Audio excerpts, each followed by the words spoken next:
The Premier Mike Baird has continued his infrastructure pitch for next year's state election, promising that half the funds will be spent in the electoral battleground of Western Sydney. The state government has confirmed that 10 of its $20 billion planned building bonanza will focus on the growing region, including money to help build 2 new hospitals. Jessica Kidd reports. The Premier was in a spending mood as he bounded into Parramatta. This is an exciting time for the state. It's an exciting time for Western Sydney. It's an exciting time for Parramatta. $10 billion from the partial sale of the state's poles and wires will be spent in the region. There'll be $1 billion each for light rail in Parramatta and upgrades to the Western Rail line. There'll also be $600 million for a stadium fund, $700 million for new schools, $300 million for improved bus services and $100 million for clearways. Mike Baird also gave his strongest indication yet. He'll move the Powerhouse Museum west.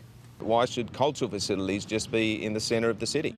But the cornerstone of today's announcement is $600 million to build a public hospital at Rouse Hill in Sydney's northwest and to build a dedicated children's hospital here at Campbelltown in the southwest. I think it's much needed service out here.